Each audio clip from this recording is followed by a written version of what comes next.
தமிழ் சினிமாவில் முன்னணி ஹீரோவாக இருக்கும் தனுஷ் தற்போது இயக்குனராகவும் மும்முரமாக வேலை பார்த்து வருகிறார். கடந்த ஆண்டு இவர் இயக்கத்தில் வெளிவந்த ராயன் திரைப்படம் மாபெரும் வெற்றியடைந்த நிலையில் அடுத்ததாக நிலவுக்கு என்மேல் என்னடி கோபம் திரைப்படம் வெளிவரவுள்ளது.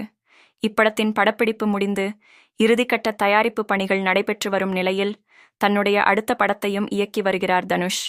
ஆம், தனுஷ் இயக்கி நடித்து வரும் புதிய படத்தில் நித்யா மேனன், ராஜ்கிரண், அருண் விஜய் நடித்து வருகிறார்கள். இப்படத்திற்கு இட்லி கடை என தலைப்பு வைத்துள்ளனர்.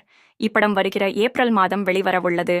இந்த நிலையில் இட்லி கடை படத்தின் வெளிநாட்டு உரிமை குறித்து தகவல் வெளியாகியுள்ளது என்பது குறிப்பிடத்தக்கது. இப்படத்தின் வெளிநாட்டு உரிமையை ரூ. 12 கோடி கொடுத்து வாங்கியுள்ளதாக பிரபல பத்திரிகையாளர் கூறியுள்ளார். இதற்கு முன் வெளிவந்த ராயன் படம் ரூ. 8 கோடிக்கு விற்பனை செய்யப்பட்ட நிலையில் வெளிநாட்டில் ரூ. 25 கோடி வசூல் செய்துள்ளதாம்.